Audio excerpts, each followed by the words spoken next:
Chapter 43. The Best Inn in Town. Whether or not it truly was the best inn in town, the King's Arms was certainly a very impressive structure. It sat on the corner of an intersection and overlooked both the main streets. The inn stood 4 stories high, and its facade was covered in a wide array of decorations. The roof even had a selection of gargoyles and grotesques of a kind more commonly seen on the rooftops of temples and chapels. Every little detail added to the illusion that this building was in some way special and not merely an inn. Ray shivered with cold as he landed in the street in front of the inn's doors. He wished he was still wearing the clothing that Mangloss had supplied him. The cold wind was a little diffused by the intersection, but he felt certain that the rain was getting worse, and the hard cobblestones he had landed on seemed to retain the cold and conduct it effectively into the soles of his shoeless feet. He felt a strong and almost immediate desire to get inside where it was warm. Reyes glanced around at Gaggara in time to see her land beside him. Then he turned his attention back to the inn. It was certainly a very impressive building. He could well believe that this was the sort of place that Prince Goti would have wanted to spend the night, had they stayed in Loughton. I hope this is the right place. Upon landing, Gaggara became instantly alert, as if she thought someone was watching them. She looked a little like some kind of winged cat on the prowl, checking her immediate surroundings for anything that seemed even slightly out of place. This worried Reyes. Perhaps Gaggara had heard something, or caught sight of something from the air. Her instincts were usually good at noticing such things. One thing Reyes noticed was that Gaggara didn't seem to be suffering from the cold quite as much as he was. While he stood there, feeling exposed in the street and shivering uncontrollably, Gaggara seemed to be relatively unaffected. Reyes couldn't help feeling more than a little bit worried about her nevertheless. She was carrying his child, and he was sure that that would make her more susceptible to illness. All Reyes could think of as he considered the possibilities was that he had a nice array of spells for curing all kinds of cuts and wounds. He could even regenerate a limb, as he had done several times now, but he was totally helpless against even the most basic of infections. "We are being watched," Gaggara commented. She sniffed the air suspiciously. "It's just a feeling, but I'm certain of it." Reyes glanced about the street. He could see nothing. There wasn't a lot of light with which to see anything, but the cat sight spell he had cast on himself earlier was still working. "A patrol, maybe?" "I don't think so," Gaggara replied. "Feels more like prey than predator." "Someone out breaking curfew then. Nothing for us to worry about," Reyes replied. He shivered again. "Come on, let's get in out of this wind." At first, Gaggara seemed a little uncertain at the suggestion. Then she smiled and said, "Good idea." She might not have looked as if she was feeling the cold, but she made a point of folding her arms, wrapping herself in her own limbs. "Come on," Reyes said, shivering. "It's freezing out here." There was a blast of warmth as Reyes led the way into the inn. As he had hoped, there was a fire burning in the grate at the far side of the barroom. The fire was large enough to warm the entire room, and obviously the closer he got to the fire, the warmer he got. Reyes could almost feel the fire calling to him. He wanted to forget everything else for a few minutes and just go and stand by the fireplace. The questions he had for the bar staff could always wait. It wasn't as if he was planning to continue the hunt for his sister tonight anyway. Not in this weather. There were a lot of other customers in the inn. All of them were elves, and they all seemed to be wearing the same type of uniform. It was a blue-green uniform with purple flashes on the shoulders and another at the waist.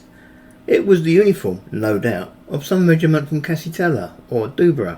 Reyes assumed that there was a good chance that everyone in the barroom knew everyone else. It was also mildly disturbing to think that, of the customers, only he and Gaggara weren't elven.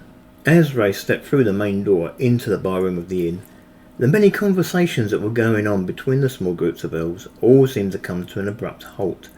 For a moment, every pair of eyes in the place seemed to settle on the newcomers. For a few vital seconds, the very air of the place felt as if it was infused with an uncomfortable stillness.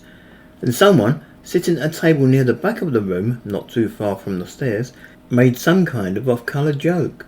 It was clearly a joke made at the expense of the 2 harpies, but it broke the ice. Almost instantly, the barroom felt a lot more relaxed as the gatherings of elves returned to their conversations, and for the most part, they ignored the 2 harpies. There was one elf in particular who seemed to take umbrage at the presence of the 2 harpies. Egged on by a couple of his friends, the elf stepped in front of Reyes, blocking the way to the bar. Then he folded his arms and tried to look as menacing as possible. Race looked up at the face of the elf. The elf stood at least a foot taller than Race, and maybe he thought that such height gave him an advantage. As it was, Race didn't really want to start any trouble with these elves, so he took a step to the side and stepped round the elf. The elf reached out a hand and placed it firmly on Race's shoulder, both with the intent of attracting the harpy's attention and stopping his progress. Then he said something in a very cold tone, in a language which Race had never encountered before. Race glanced round at the elf. He had absolutely no idea what the elf had said, although he felt pretty sure he knew the gist of it. The elf wanted him to leave. Race felt it best to just treat this obstacle with the disdain it deserved. He placed his hand on the elf's hand and pried the elf loose from his shoulder. Then he took another step towards the bar. It was soon clear the elf didn't like being ignored. He half turned and shouted something at Race's back. "We heard what you said," Gaggara countered angrily. Race didn't see her confronting the elf, but he felt he could almost hear her claws being readied. "You've made your point. You don't like us. Well, we don't like you. Now go back to your friends if you know what's good for you."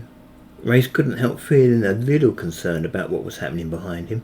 He turned to watch as his girlfriend confronted the elf, ready to jump to her side to protect her if things looked as if they might get out of hand. The elf didn't seem the slightest bit concerned that he was face to face with a creature that had approximately 6 times the arm strength he did.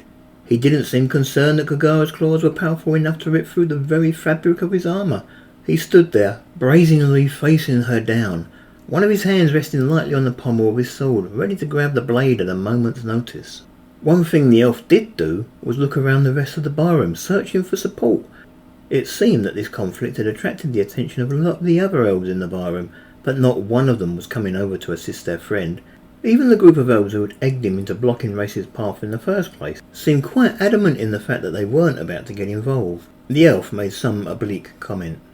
"Bloody elves," Gaggara replied. She tilted her head slightly forward, giving the elf a slightly more menacing look. The elf sighed. He looked again for some kind of support from his friends, but no such support was forthcoming. Then he let his hand drop from the pommel of his sword, and finally he took a step to the side, clearing the path for the 2 harpies to reach the bar unhindered. "Good choice," Gaggara said. Even as she stepped past him, she kept her attention on what he was doing. It wasn't hard to believe that an elf might try to stab one of them in the back the moment he thought neither of them were paying attention. There was an old, balding, wizened, white-haired man sitting behind the bar. He had a short white beard with a few specks of grey intermingled haphazardly. The man had to be in his late 60s at the very least. Although he sat behind the bar, the man didn't seem to be doing much in the way of barkeeping. Instead, he just sat on a stool next to the wall, under what was now an empty shelf. He slumped a little forward, deep in thought, with both his hands resting on the handle of a walking stick. His head drooped in resignation. "Hello," Race said to the man. "I was wondering if you could help us." "Help yourself," the man said, not even bothering to look up. He didn't seem to notice or even care that Race had spoken to him in flourish. "Everyone else does." Even as the old man spoke, Race saw one of the elves jump over the bar and begin tapping a barrel of ale. "No, we don't want anything to drink," Race said. "Actually, I am a little thirsty," Gaggara commented. "Well, maybe a couple of flagons of water then," Race suggested to his girlfriend. "Pumps outside in the street," the man commented coldly. He still didn't look up. "Look, old man," Gaggara said, "you don't seem to know who we are or what we could do to you." "Gaggara," Race said, feeling a little scandalised. After what these people had been through, that was no way to talk. He rested a hand gently on his girlfriend's shoulder and shook his head. "What do I care?" the old man replied. Now the man looked up. His voice, and indeed his entire demeanour, seemed to be filled with nothing but antipathy for his interlocutor. "What can you do to me that you and your ilk haven't already done? You've already taken all my children and my grandchildren, and the only reason you didn't take my great-grandson is because he's too young. There's nothing left you can do to me. You can't kill me. I'm already dead. Do what you like." "Taken?" Ray said, surprised. "How do you mean taken? Taken where?" "How would I know?" the man said coldly. He gazed at Race, not the slightest hint of fear in his eyes. "You're the harpy." "Please," Race said. He glanced around at the rest of the barroom, feeling somewhat nervous. "We are new in town. What has happened here?" "Maybe you should ask your elven friends," the old man said. "Ask them why they've started to round up every able-bodied man and woman between the ages of 12 and 50. Ask them why everyone is being shipped south to First Town." Arlis was a relatively small island with only one city and no villages. It was a small city, slightly bigger than Lamington. but in no way was it big enough to house the entire population of Firstown and Loughton, even if it was only those between the ages of 12 and 50. The only way this made sense to Reyes was if the slaves were suffering from a very high mortality rate, or if they were later being shipped on for sale elsewhere in the Empire. Reyes could easily imagine that the elves would eventually try to enslave the entire population of the country. To Reyes, it also raised the question as to why the elves weren't taking their children. Children were often considered the best slaves because they would grow up knowing who their masters were. The fact that the elves were leaving the children suggested to Reyes that they had a particular purpose in mind for those they took, and that brought him back to the idea that the slaves had to be suffering from a very high mortality rate. "Thank you," Reyes said. The old man sniffed with disdain, and then glanced back down at the floor. Reyes glanced around the barroom uncertainly. There was a good chance that at least one of the elves there spoke French. After all, someone had to be doing the translating for the others. He then leaned half over the bar, and feeling a little conspiratorial, said, "We're looking for someone. A woman. She would have been staying here about 2 nights ago. Chances are they left just before the elves got here." Reyes was sure he could have found a way to put that better. Surely the old man wasn't about to help some harpy just in off the street hunt down some human woman. Reyes was right. The old man didn't even bother to look up. He just continued to stare at the floor and said, "Even if I did know who you're after, I wouldn't tell you. As it was, I wasn't here 2 days ago. You should ask my son." Then he looked up accusingly. "Oh, but you can't, can you?" Reyes nodded. It was pretty much the answer he had expected. He sighed. It felt as if the trail had gone cold. There was one more option Reyes felt he might try before he gave up the chase. "Right, we need a room for the night." The old man barely looked up. "Rooms are upstairs. Help yourselves." "Don't we get a key or something?" Reyes asked. "You should know better than that," the old man said in scathing tones. "We aren't allowed to lock our doors anymore. After all, the elves might want to pay us a visit in the middle of the night without any warning, and they don't want the impediment of a locked door to come between them and their prey." "I see," Reyes said, stepping away from the bar. "Thank you." "Stuff it," the man commented. "Come, Gaggara," Reyes called. But Gaggara protested. "We haven't finished talking to him yet." "He can't help us," Reyes replied. He left the bar and made his way over to the stairs. It was a nice room, maybe even a suite of rooms if you can call a bedroom and one small antechamber a suite. The antechamber had a small table with a bunch of slowly dying flowers sitting on a vase. Before the invasion, those flowers had probably been changed every day, whether this room had a guest or not. Now they were at least 2 days old, and though for the most part they still looked quite healthy, the petals on more than one of them had started to darken in colour. The small room also had 2 chairs positioned carefully round the table, so that the occupants of the room could talk to each other. The chairs had high, wicker backs, and although they looked comfortable enough for a human guest, they were totally unsuited to the wings and tail of a harpy. Gaggara wasted no time. She made her way straight through to the bedroom. Reyes couldn't blame her. He was feeling very tired himself. It had been a very long day. They had spent most of it in the air since fleeing Sun's blessing earlier that morning. Besides, now that he was no longer in the warm bar-room with the fire, he was beginning to feel the cold again. It was warmer here than it would be outside, but this room had no fireplace of its own, and there was an icy chill to the air. Reyes felt a strong desire to get under the blankets of that bed, and maybe share a little bit of bodily warmth with his fiancée. He had something else to do first, though. Reyes walked slowly over to the window overlooking the street and looked out. The rain was hitting the window hard and fast, making it difficult for Reyes to see much of anything in the darkness beyond. Then again, he didn't doubt that the street was empty of any real activity. As he stared out of the window, he pulled the crystal scrying ball from his hammerstone ring. He held it loosely in the palm of his hand and peered into the glass sphere. He was certain that the sphere didn't need magic to operate. After all, these things were used by mages and non-mages alike. The magic of the sphere was supposed to do the work. Reyes just concentrated on the man he wanted to talk to. "Mangloss, are you there?" A minute passed, and then another. It seemed like a small eternity that Reyes stood by the window, the crystal in his hand, wondering if he was using the ball correctly. There was no response. Reyes sighed. This wasn't working. "Mangloss," he called out loud. Still nothing happened. Reyes hated to think that he and Gaggara were going to have to fly all the way back to the encampment and ask Mangloss to help them personally, all because he couldn't get this scrying ball to work. Race placed the scrying ball on the ledge of the window. When they left the inn tomorrow, he was tempted to leave the ball here. There was no point taking it with him if it didn't work, and it would free up a space in his ring. No, that would be silly. While it might seem as if Mangloss was churning these things out by the dozen, they were actually quite rare, and extremely precious as a result. Race turned away from the window and made his way over to the bedroom. He was tired. He decided to try again in the morning. It wasn't all that late, but Mangloss had been very busy sorting out the encampment's defences lately. It could be he was having an early night. It was only a few steps from the window ledge to the bedroom. Race peered through the door at the lovely supine figure of his girlfriend. Race felt himself to be such a lucky man. He could stand there in the doorway and watch her all night if it wasn't for the fact that by doing so, he would get no sleep himself. Even as he watched her, Race felt a little uncertain as to whether or not she was already asleep. Then, quite suddenly, he felt a gentle nudge in his head. It wasn't painful. It felt more like a summons, a strong urge to return to the crystal. As soon as Race returned and touched the crystal, he heard a voice in his head. At the same time, the image of his father's old mage advisor appeared in the face of the sphere, slightly distorted, thanks to the curvature of the glass. "Race? Is that you?" "It's me," Race replied, speaking out loud. "I'm glad this thing works. I've never used one before."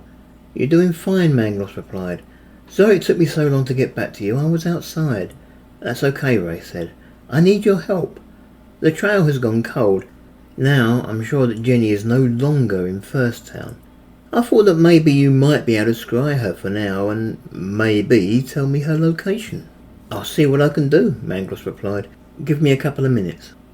Now Race became a party to some of the drawbacks of this sort of communication. As Mangloss set about finding the items necessary to scry with, certain thoughts reached Race through the crystal, such as, "Lucky I still have some water in my room," and "Now what did I do with that bowl?" Race decided to sit down on the arm of one of the chairs. The chair threatened to topple over, but Race repositioned himself a little to rebalance the item of furniture. He hoped it didn't hurt Mangloss's concentration when he mentioned, "I don't know what's going on over there, but the elves are moving a lot of slaves to Arles." "You didn't look any further?" Mangloss asked. "Right now I'm more concerned about my sister. Once I know she's safe, I can investigate further," Race told him. Mangloss said nothing for a moment and then said, "Fair enough. Concentrate on finding and bringing your sister back to us. Leave Arles to me for now. Once we're done here, I'll see if I can scry the island and see what's going on." "Okay," Race said intently. "Jenni is still alive," Mangloss commented a moment or two later. "I see her. She is standing by a fire in the middle of a forest clearing. I see two harpies standing nearby, one on either side of her. I may be wrong, but I think she's their prisoner." "Where?" Race asked. "Where is she?" "I'm not sure," Mangloss revealed. "I don't recognise the forest. I'll have a look round and see what might be nearby." "No hurry," Race replied. Well, he couldn't help hoping that Mangloss didn't take too long. He wanted to get under the blankets and out of the cold air. "I can see some other prisoners. I don't recognise most of them. It looks as if the harpies have taken at least 10 humans captive. I can see Prince Goti and Princess Alice amongst them. I'll check to see if any of the other royals are there." "Don't bother," Race said quickly. "The King, Queen and Princess Maribella are all dead. Their heads are sitting on spikes outside the palace in First Town, along with most of the other nobles of the land." "Grunhay?" Mangloss asked. He didn't sound surprised. "Mother and father are both dead, yes," Race acknowledged. Strangely, Mangloss didn't sound all that emotional about the news of their deaths. Perhaps it was some quality of the crystal that neutralised any emotion coming from those communicating. "Long live King Goti, then." "I guess so," Race replied. There was a moment's silence, and then Mangloss offered, "Right, I have found a few landmarks. Jenni is being held in a harpy village about 2 miles to the west of Borton City. By the look of it, the city is still in human hands and under heavy siege, so be careful." "West of Borton," Race repeated. "That should help me find it." "Do you know the village of Clayford?" Mangloss asked. "Not really," Race admitted. "Clayford is a village just over 2 miles to the north and a little east of where Jenni is at the moment," Mangloss said. "I don't know if that will help." "It can't hurt," Race replied. "Thanks for your help, Mangloss. With any luck, Gaggara and I will reach that village just before lunchtime tomorrow, as long as they don't move before we get there. It looks like they've put down roots. They have already built many huts. I don't think they're likely to be going anywhere soon. However, it's going to be an entire village of harpies against the two of you. Your superior strength isn't going to be a lot of help to you on this one. It might be better if you and Gaggara return to us. Then we can send a small army to rescue Jenny and her husband. Reyes hesitated before answering. No, I'm not sure that would be a good idea. Any army big enough to tackle a village of harpies will have to travel nearly 200 miles through what is effectively enemy territory. Leave it to Gaggara and me. We'll find a way to bring Jenny back to us alive and safe. Even through the crystal, Mangloss sounded a little concerned. Well, if you're sure. I'm sure, Reyes told him. Thanks for the ring you gave me. I already have the beginnings of a plan.